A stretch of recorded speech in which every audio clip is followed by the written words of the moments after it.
Mga idol at kabayan, breaking news! US Indo-Pacific Command Commander nagpahayag na sasamahan ng Puwersa ng Amerika ang rotation at resupply mission ng Pilipinas sa West Philippine Sea. Wala talagang takot ang Amerika sa China. Ayon sa Amerika, ito ay reasonable option dahil merong mutual defense treaty ang Pilipinas at Amerika. Every option between the two sovereign nations in terms of our mutual defense, escort of one vessel to the other is an entirely reasonable option. Pero dapat munang pumayag ang gobyerno ng Pilipinas sa inaalok na tulong ng Amerika. Kung kayo ang tatanungin mga kabayan, payag ba kayo? Department of National Defense Secretary inihayag na China ang bansang nanggugulo, hindi ang Pilipinas. Totoo nga naman mga kabayan dahil maging warship ng China ay kanilang inilapit sa Sabina. In this region, China, although without saying it, and I'll say it for you, is the biggest disruptor of international peace in the ASEAN region. Amerika kinumpirma na pwede nilang samahan ang mga barko ng Pilipinas sa resupply mission sa West Philippine Sea. Sinabi ito ng Top Admiral ng Amerika nitong Martes, ika-27 ng Agosto taong kasalukuyan sa isang pagtitipo dito mismo sa Pilipinas. Dagdag pa ni Samuel Paparo, Commander ng US Indo-Pacific Command, na isang entirely reasonable option sapagkat meron namang mutual defense treaty ang Pilipinas at Amerika. I mean, certainly within the context of consultations, every option between the two sovereign nations in terms of our mutual defense, escort of one vessel to the other is an entirely reasonable option within our mutual defense treaty among this close alliance between the two of us. He is a Top Gun graduate and has completed.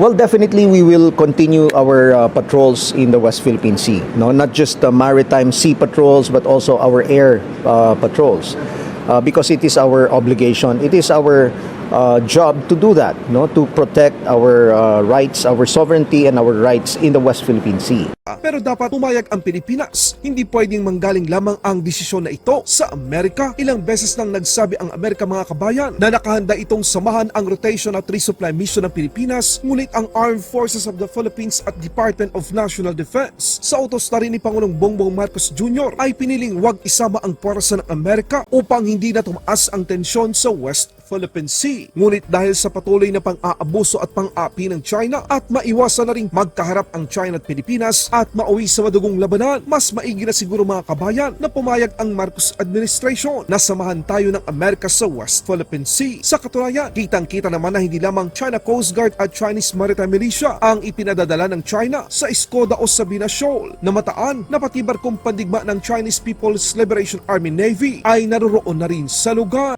Yet, what is China trying to do? It's trying to break us apart. And that, fortunately, will not happen because I believe firmly that our leaders realize that in this region, China, although without saying it, and I'll say it for you, is the biggest disruptor of international peace in the ASEAN region. We should not allow China to define what ASEAN centrality means. We should get together in ASEAN and protect each other's sovereign rights and sovereignty while settling our internal disputes between and amongst ourselves within the context of the ASEAN Charter. Their gain, the world's loss.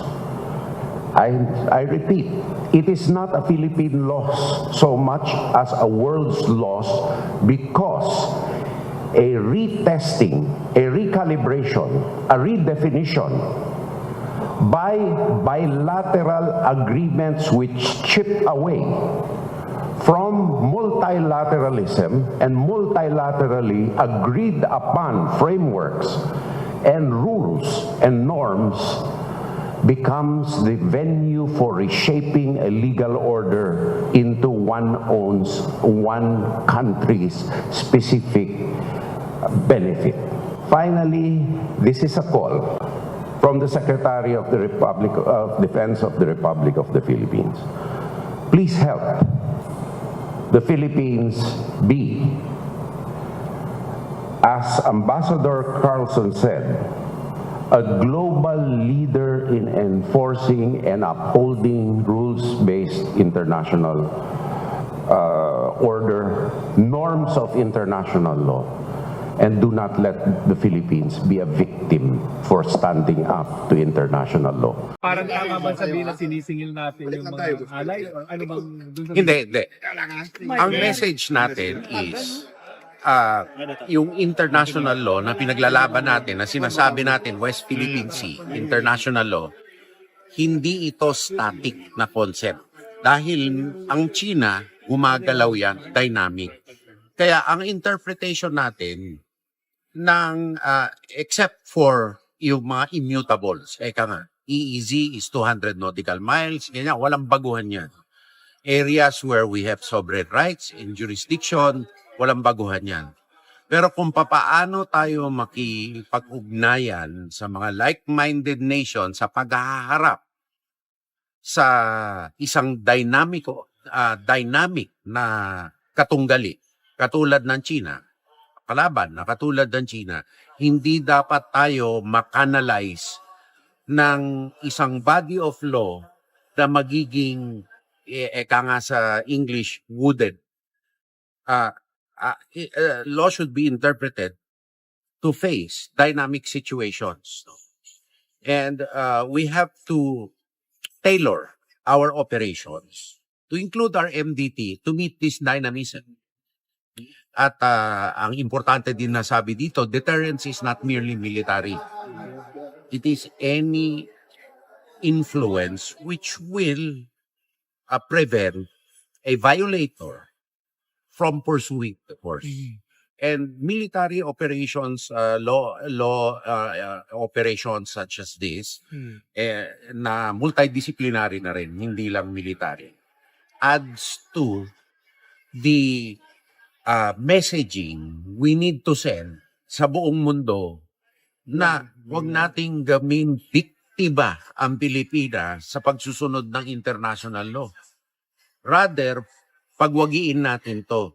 Pero kailangan ng kolektibong consensus at strong call out laban sa China. Kung hindi, tutuloy-tuloy lang ang China. Which goes also to what they're doing in the West Philippine Sea. That is to be expected because this is a struggle that we are struggling against a more powerful adversary. So gagawin nila to. Ngayon, sasabihin nyo, what can we do against him? That's what we're working here. Laban Pinas.